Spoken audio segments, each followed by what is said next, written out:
Okay, well, welcome to episode 16, and I was going to say the last episode of season 2 of a Revolution in Education podcast. Jim McCue, my co-host, and myself are actually live in Hopkinton, Massachusetts from my kitchen. We just met each other for the first time a half an hour ago, which is kind of weird that we've been doing this for so long. Yeah. But here we are. Jim, glad to have you here. It's awesome. I'm gonna take Jim out on the raft out onto the lake, and we're gonna have some sausages later and maybe have a couple of beers, but we'll get into that later after the episode, right? But the reason we wanted to do this last episode with Hunter Kuchenbauer. Did I say it right, Hunter? You got it. Jack Colton and Zan Maddock Mark. Did I get it right? Okay, yeah. All right. And whether you're watching this on YouTube or just listening on the audio, we wanted to have this last episode be one where we talk with our 3 student high school interns about their experience doing this, because really we would not have been able to do it without them. More importantly, I don't think it would have been as good without them. Yeah. I think that the production that they've done, the quality of work that they've done, the commitment that they've given us, the dedication they've given us, we are also hoping to ask them about what they took away from the experience too. But I guess first and foremost, I'd like to say we really, really appreciate you working with us. We felt like it was a true team. We were texting all the time. We had a group chat going.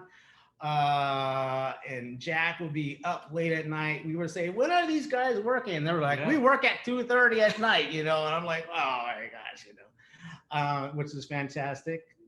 Jim, we want to start us off? We want to or add anything to that? Yeah, go for it. I just want to say, oftentimes at the end of an experience, you give thanks and gratitude to folks that you work with. But Chris, you're so correct in saying that this podcast would not be what it is today without these amazing students. And I shouldn't even say students, I should say colleagues. I feel like we communicated in such a way where it was like peer-to-peer. We relied on each other, we trusted in each other. And the content that was created, we just did the interviews, but you all provided such great support and just energy and good ideas too. So I truly mean it. Thank you. Yeah. So the way I think about it is Jack was like a jack of all trades. Get it? He's smirking right now in the video if you happen to be listening. But he was doing the video, he was doing the audio. Then when he needed to pitch in, he was doing the website and so forth. Although I see Zan is doing a lot of the website stuff. In fact, got in touch with us once and said, hey, can we migrate over to another platform because we're limited in the one you are using? And I was like, hey, if you think we need to go with it, let's go with it. And Hunter's been all around trying to assist and support with the social media and so forth. But he has, we have a sneak peek of something forthcoming. We'll wait to the end of the podcast. So you need to listen, no fast forwarding. Okay, so stay with us. Because in fact, if you fast forward, we have the technology that drops that out, so you won't hear it anyway. So anyway, we want to hear from you guys. Well, first of all, let's go back. How did this all start? Hunter, was it you and I talking at some point? How did you guys get involved? So me, Jack, and Zam, we are from Barrington High School in Rhode Island. As a senior, you are required to do a senior project. It's 20 hours of experimental learning. A few connections and a little bit of emails led me to Chris Unger and a need to complete the project, thus joining the Revolution. Jack and Zan, how did you get roped in? I guess I can't say a similar path, but it does feel like a long time ago now, looking back, like almost a full semester ago. I think my connection was through an email, maybe in December, January, from our assistant superintendent, just putting us on a Zoom call with Chris that was about something totally unrelated. And the opportunity presented itself, and I guess the rest has kind of been history. Zan, same deal. Yeah, similar to Jack. Actually, Jack, I think, got involved a little bit earlier, and we've worked together on a couple things. So he reached out to me and said, oh, here's this great opportunity. I know that it kind of lines up with some of the other stuff that we've been doing together. So and I got involved, and I'm really appreciative of him for reaching out to me for that. So, a lot of the things we've heard on this podcast is that youth need to be engaged in real world authentic work, right? Real world authentic activity. If anything, they should have an opportunity to explore their interests, pursue their passions, and also kind of figure out how they can make a difference in the world. So my view of this, our view of this is like, well, we want to invite you in this opportunity if it does afford you to explore your potential interests, pursue your potential passions, and, get an opportunity to try to create a revolution in the world, if we could be so bold to say, right, and make a difference. So it's unbelievable that the three of you are helping us with this. So tell us, what did you get out of this experience? For me, I'd say this was more of a self-discovery experience than it was more a revolution in education. I felt that I took a lot of professional worldly skills from this. I think that our school has a misconception of we build up these skills so that we can make a difference in the world, create a revolution if we want, and pursue our interests in college, and that our high school is used as a buildup for that. But we took this experience in high school, and I think what I took away from this is that it's false. You can engage yourself in stuff that can be applicable to what you want to do. And through the conversations we've had and just listening to everyone that has joined in on this podcast has kind of changed my view on high school, because I truly think that students can build their professional beings and find themselves before they go off to a university. It can happen K through 12. And that's my biggest takeaway from this podcast. Yeah, I mean, I agree with a lot of what Hunter just said, and I think that the big takeaway from me is just like managing time and like adding this on top of everything else that I'm responsible for, and just figuring out how to best put a podcast together. What's a way to deliver content in a way that's engaging and reaches a large audience. I think back to some of the early work we did, and there's a lot of just research into this space, and not only just into education, but into podcasting in general. And I think a lot of those skills transfer over to other, or knowledge rather, instead of skills, transfers over to a lot of other mediums of content that are becoming increasingly popular. So, I think for me, as someone that's interested in video production and this whole online space and content delivery, I think there's been countless takeaways, but I'm looking forward to seeing where these skills kind of come back up later in life. And it's been, such a fun time to learn about all of them with everyone here. Yeah, this podcast has done a lot for me. I think on one end of the thing, one end, it's taught me a lot just in the sense of, being able to have that experience working on the website, something I hadn't done a lot before. I had a little bit of experience, but this gave me a more in-depth knowledge of that. I also got to do a little bit more video editing, which I already did a little bit, but this also gave me more experience in that way. But more on Hunter's side of things, I think it definitely taught me to see differently, and just the content in general, how to revolutionize education and how to look at it differently. Because, in Barrington, obviously we have a lot of great opportunities, but it's still a pretty standard school, and we're still being taught in a pretty, standard manner. And so I think it's easy when you're in that situation to kind of assume that that's the only way that it will ever be, and that's the only way that it can be done. But getting to hear so many awesome professionals throughout this entire time with the podcast has been really eye-opening for me. And it's really made me think about how education could be in the future. Hearing some of your responses, I'm thinking now about skill sets that you develop that are authentic. So Hunter, you were naming some of the things that now you can apply moving forward, and it's the authentic application. Like, learning doesn't have to be something that you do now for something in the future. It could be done today, which then, Jack, it talks to your future ideas of working in video production. And it's like a sandbox that kind of has guardrails around it where you can kind of play around in it. But the castle that you build, it's like you added glue to it or something where it sticks for a while. Like what you've done this season will live on even after you're no longer one of our student interns. And that's an amazing thing. And then Zan, you're talking about, well, you have an interest in these industries, like the industry of video production or some kind of web development, but you learned a lot about education in that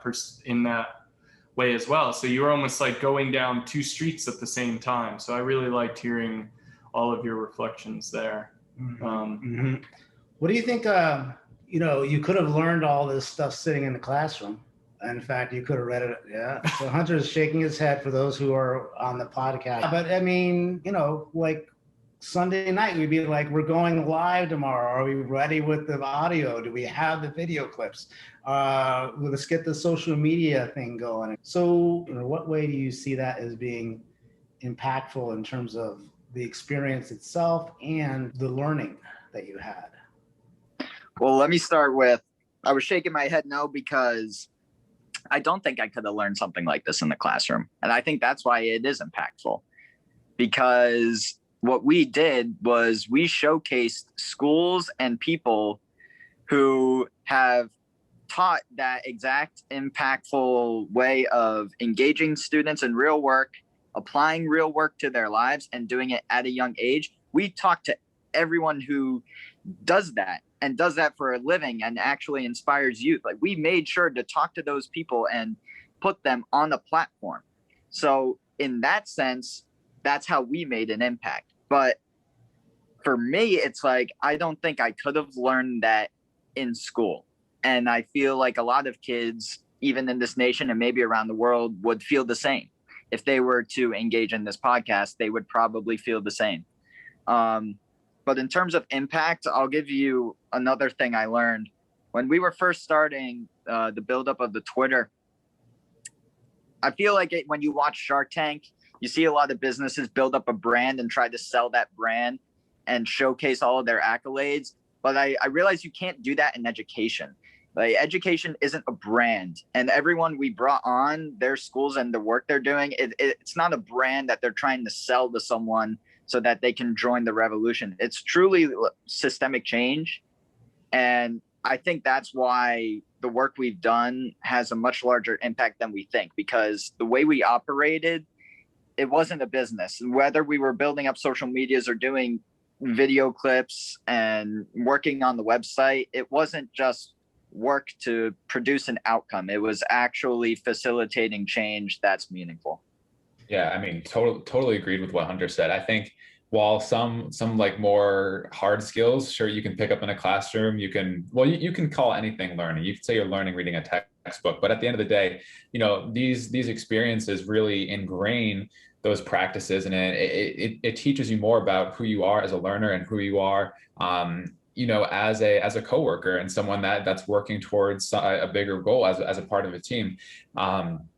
And I think that those ironically are the biggest takeaways, the ones that feel the most meaningful, because that they can't be acquired through anything but real world experience. And that's what this is. And I think, I've always sought out these types of opportunities, and I know in different places across the country, and even within our school, those opportunities aren't really consistently available for all students. And so that's why I think that, this is really, for me, reminded me the importance of this kind of work and having all students having access to it, because it really gives them a sense of purpose in their learning and their work. And it's just been such a rewarding opportunity because of that. Yeah, hands-on experiences are so different from just sitting in a classroom, like you said, Chris, and like writing down on a piece of paper, or just listening to a lecture. But no, this is real experience. We get to talk to real people, real professionals. We get to coordinate and communicate, be part of a team. You get to actually do the things. It's easy to say, oh, I can just learn from listening to what they're saying, but you don't really know until you put it into practice. And then maybe you don't know, and then you keep practicing. And that's what I did, with the website. I found different ways to make it more efficient every week. I found different ways to, I guess, spice it up a little bit. I communicated with you guys, but that's not something that you can just do with pencil and paper. You have to get hands-on experience from that. And that's why this has been so impactful for me too. Zan, there were so many things that you did to the website that I was so like, wow, that is fantastic. The little, down to the images that were used for each episode, and the way you created the page for the Revolutionaries. I'm not sure, I think you and Jack worked in that as well together. But you guys, I think at one point, when we say, we have an idea for a page, you redid the front page, the home page, so that you could access the current podcast directly, as well as the stream of Twitter feeds and YouTube videos and stuff. So it's not a small thing. It's not like I think that's important I want to highlight here is that it's not like you were hired hands and we told you, hey, we just want you to do this. We just want you to do this. You weren't like factory workers. We basically said, hey, you tell us what we should do. You tell us what we can do. I'm going to put it that way, what we can do. And you guys picked up the ball and you inserted yourself. You came up with ideas. You crafted new ideas.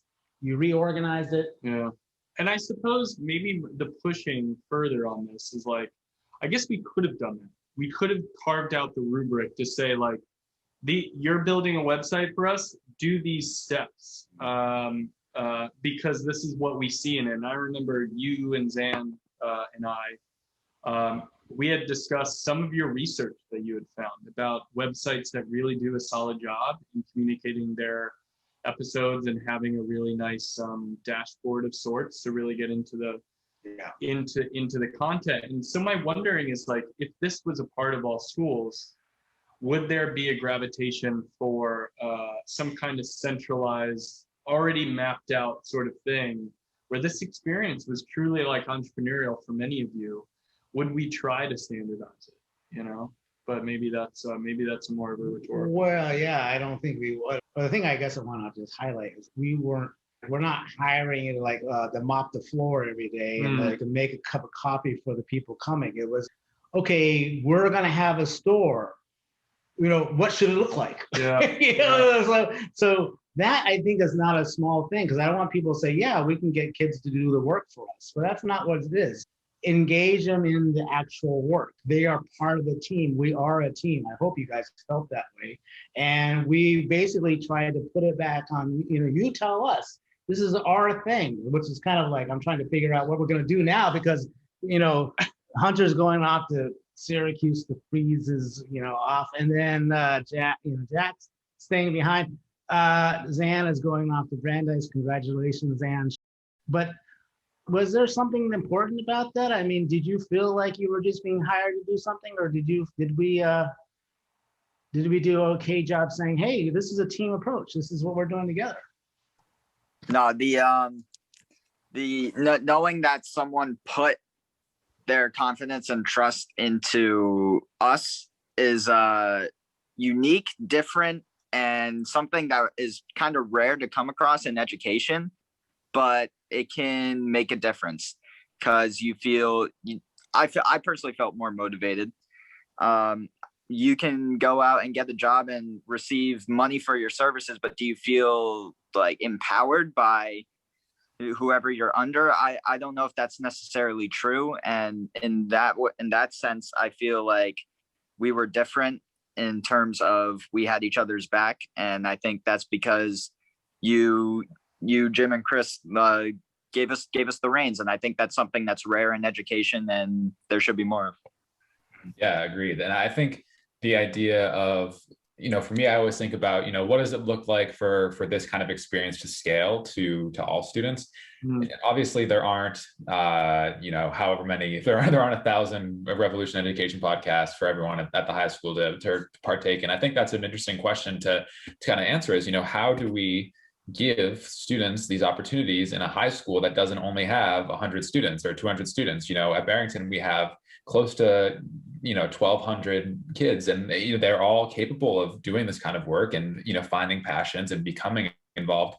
But the reality of the situation is, there just aren't that many opportunities, or there aren't opportunities where people are looking to work with high school students, for a variety of reasons. And so I think the big thing with that is, Chris always talks about kind of like a complete change in how we think about schooling. And to me, that's like the golden key to making that work, because right now, this internship that we're doing is kind of an exception. It's a one-off. It's something that is kind of out of the ordinary for a normal, for a student at our school.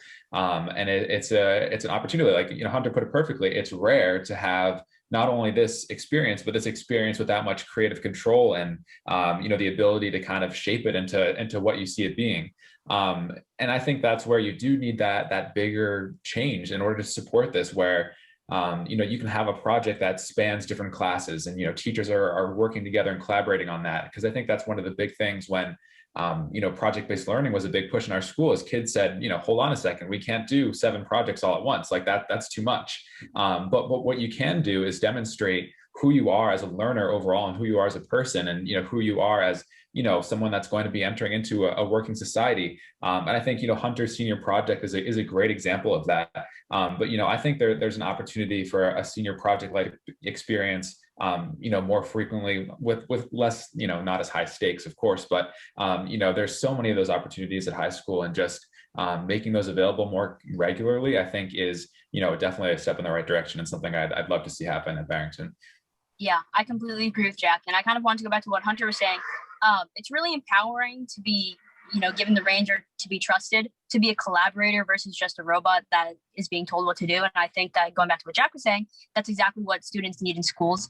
And so just in general, again, I'm so appreciative that you guys were able to really trust us. And then we were able to all, brainstorm a lot and work together on this podcast versus it just being something that you guys came up with and we were doing, I guess, whatever you want us to. I think I really got to be creative in a lot of the things I did. And I think I got a lot of things that I'm taking into the future and that I'm going to take into my present. And I'm really excited to keep using what I've learned.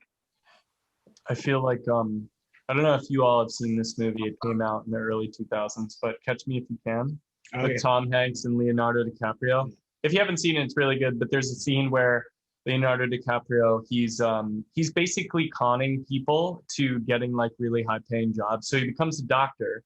And they call him into surgery, and obviously he's not a doctor. He's not medically trained to like do all that. So he walks in and he looks around at the other like doctors and residents, so the training, those becoming a doctor.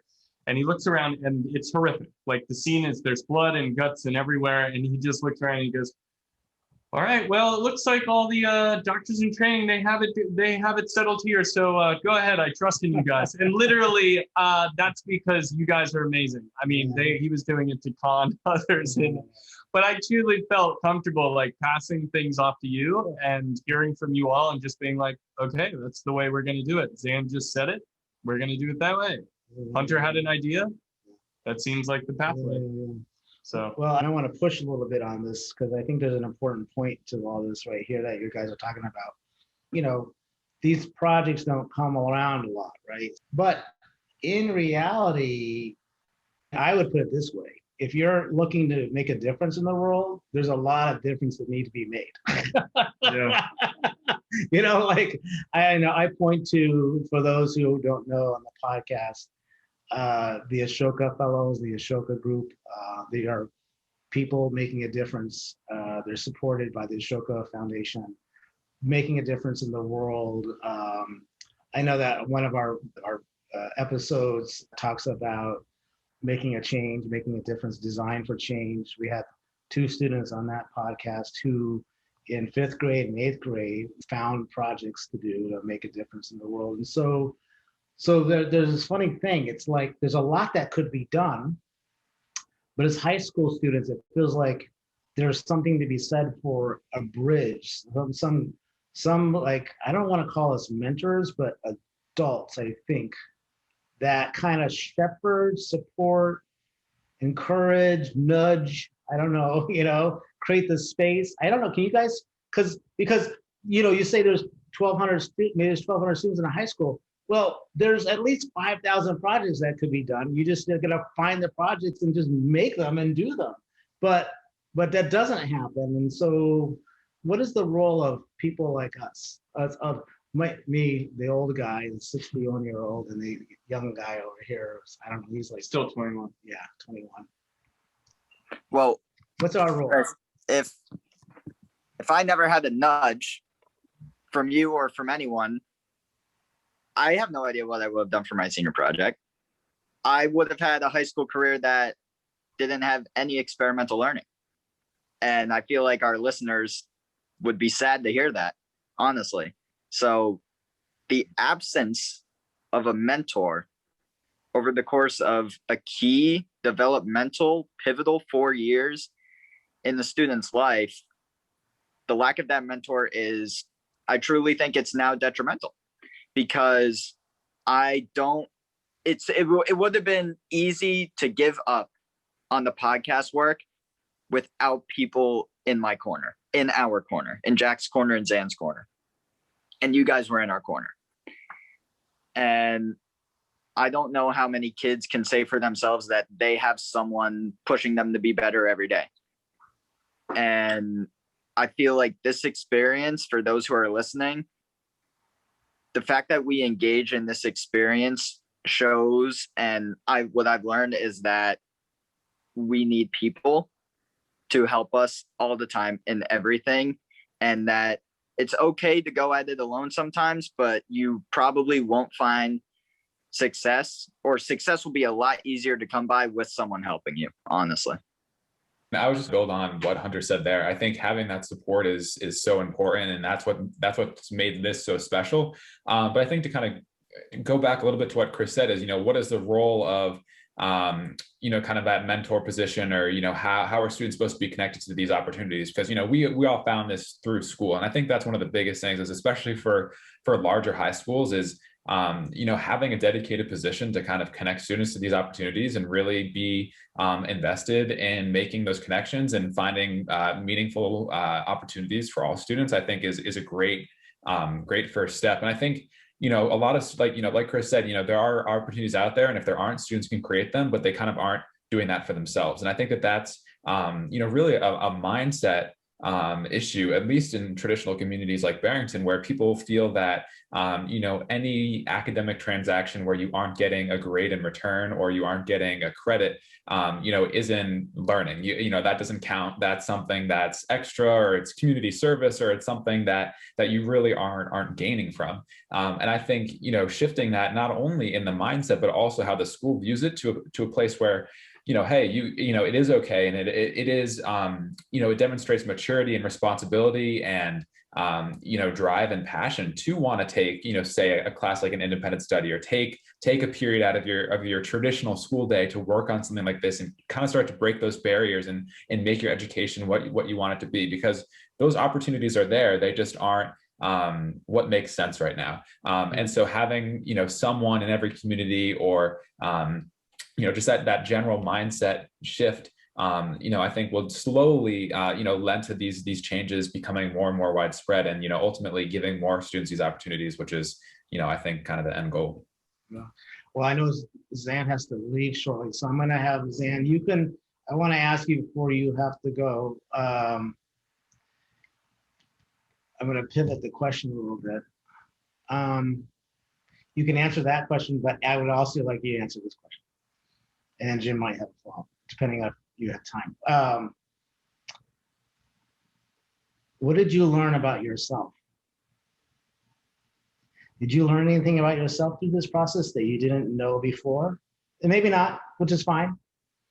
Yeah, so I guess I'm going to try and answer the first question first, because Jack said something I really liked, and I wanted to go off of that.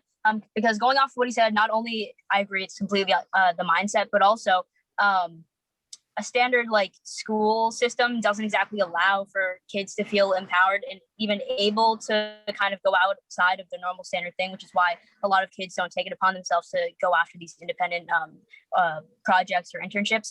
I remember, or just even extra classes outside of school that they're interested in.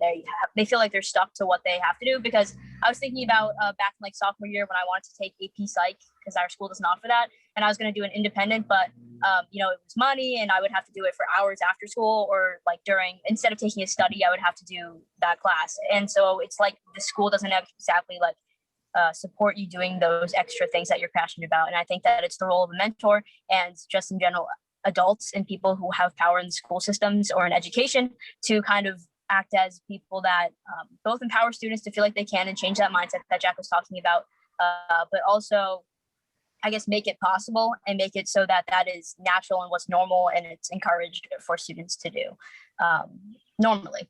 And then what I learned about myself, I think that in general, something I learned about myself is that this is something that's very interesting to me, just this general topic of revolutionizing education and thinking about what we can do differently. I've always been very interested in change and in general, social justice and everything like that. And I think that this kind of is similar to that, and that we can make tangible change on a small scale, and will eventually become big scale. We can make changes for individuals, and we can listen to people. We can we can learn and we can eventually make change. And we are making change right now. And then I think I also just learned that it's really incredible to have these experiences. And I think I'm going to try even harder to get them like this and to find people like you guys who are so encouraging and supportive of what I want to do. Cool. I really appreciate that reflection, Zan, and getting to know you. I've seen that come out in your spirit and the way you think about how others perceive the content of something. And I think there's two ways to attract and motivate. One is directly through the words being said. So the actual content of the lyric or the song or the poem or the essay, but then it's the speaker too. And you have a really good balanced appreciation of both. And I'm happy to hear that social justice and looking at systems and whether they're broken or they're intended to work the way that they are, as inequitable as that can be at times. I'm glad that this has opened up some thoughts, not only those that you went into the experience with, but that they created some new ones. So I really appreciate that reflection. That's cool. Well, we should be rounding out now, and then you might have to hop off momentarily, but let's try to wrap this up with a couple of things here real quick. So given your experience, what would you recommend schools do, at least given your experience, this experience right now that you just had? What is the one thing that you feel like schools should at least consider for high school students? Yeah, I think basically kind of a lot we've touched on already is provide opportunity, inspire change in students. I think that, we are looking at the world as it is right now, and we're not just, preparing students for the world. We're, creating students that are already the students are already in that world, and they need to act as if they're in the world, in school. We can't completely separate the two. School isn't this little place for you to, I guess, like be completely separate from everything and do everything as if it's not, affecting the world. You have to act as if you're already in the world. And that's what these experiences and opportunities are doing. These students are operating in the world just like they should be and will be in the future. And it allows them to learn a lot of real life experiences. Cool. Hunter or Jack? From this experience, I could just go out and say schools, change the whole thing, just gut it out and rethink it because it's wrong. But I know at the end of the day that a lot of schools won't do that, and that's a very tall order. But what they can do right now is invest in further emotional knowledge and emotional intelligence in their students. I think schools should invest in who their students are rather than who they want their students to be, because in turn that means that the school invests in the system, invests in a curriculum, and shoves it to the student and says, this is what you're learning, versus figuring out what they want to learn. I think students should come first in the mind of schools, and a lot of schools claim that they do, and we even just heard graduation speeches, Zan and I, from our teachers, and it makes it sound like we were on this journey together holding hands. But really, is that what school is for kids across the country? I really question that. So I would just simply say your students matter and their emotions matter, and that comes before anything you want to put onto them. Jack? Yeah, I guess, my last piece with that is, if a school wants to graduate students that have this real world experience and meet some of those targets for their vision of their graduate, and if they see that kids aren't meeting those, I think it's looking towards really investing, like literally and figuratively, in these opportunities is one of the best ways to, meet those indicators of success, especially for the students that are struggling in academics, and giving them more ways to succeed in school and making that measurement, one that is considered in all those other indicators that we use to, determine whether or not someone is, an ideal graduate from a certain school. And I think, one of the most effective ways to do that is investing money into making that a goal of the school, make that a paid position, make that internship coordinator, make that its own thing, or, make an office for that, or, really like kind of put your money where your mouth is, and, make sure that those students feel supported, because, at the end of the day, students can be, as active and as, influential as they will be in their learning experience. But at the end of the day, they do need some sort of adult figure there to kind of help them navigate those challenges, because it's not always going to be easy. And that's where a lot of the learning comes from. But, it's on the schools to provide that support. Like Hunter said, not to hold hands, but to really, foster that environment where those opportunities are something that's natural. And I think that's what we're talking a lot about is, just creating a culture in which those opportunities are seen as something that's cool, impactful, and something that, a friend would wish to do, rather than wondering, why you're spending so much time doing it, or why you're wasting your time on that, because it isn't giving you the traditional, reward that you'd be looking for. So. Well, I know we're going to move quickly here to Hunter talking about season 3. This is the final piece. Sure. Yeah, so season 3, Hunter. Those listening, like, this isn't the end. It's only the end of season 2. We're not done. The revolution isn't over. So season 3, it's going to be a little different. It'll be all students, talking with students, led by students, produced by students.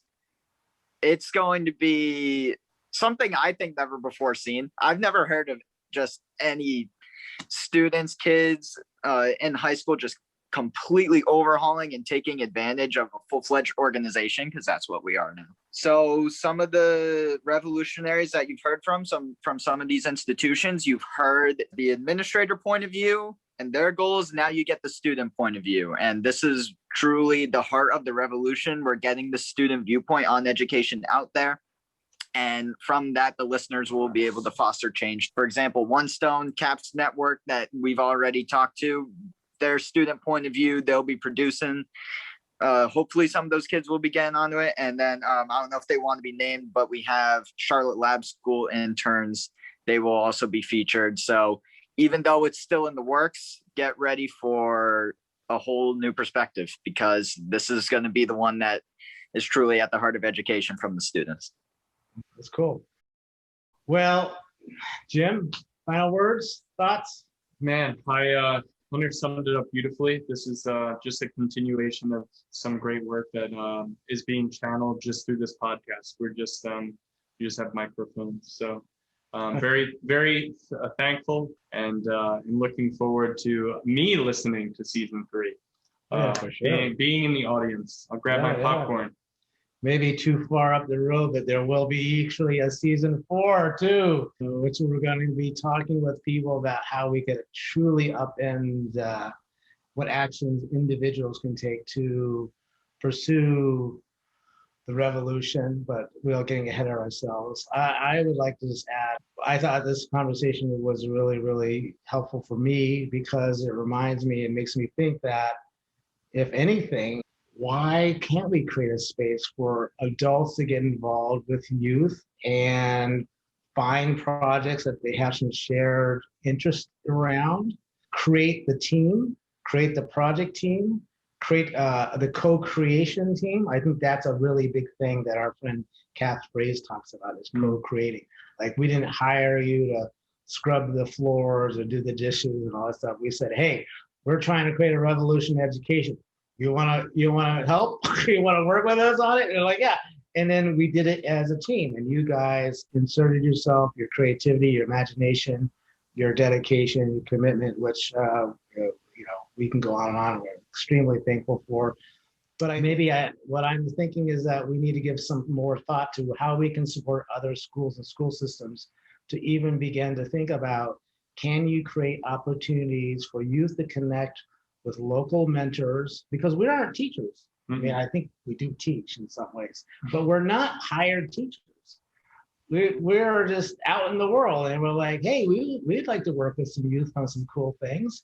So let's figure it out. So, why not? Why can't that happen everywhere? And in fact, it is happening in lots of places, but not everywhere. As I often say, and I said it before, there are cool schools here and there, but there should be cool schools everywhere. So that's part of the revolution. Maybe this is one revolutionary idea. How do you find mentors in the community? How do you create these real world authentic projects, create these spaces for kids to get involved in them? And they learn not only about the actual content of the project, more importantly, they learn something about themselves. All right. There it is. Hunter, Jack, thank you. I appreciate it. Looking forward to season 3, Hunter. And You Jack, got it. you're sticking around for one more year because you're not on the Syracuse, so this is not goodbye. Thank you both. All right, onward, folks. Thank you. Bye. End of season 2. Bye-bye.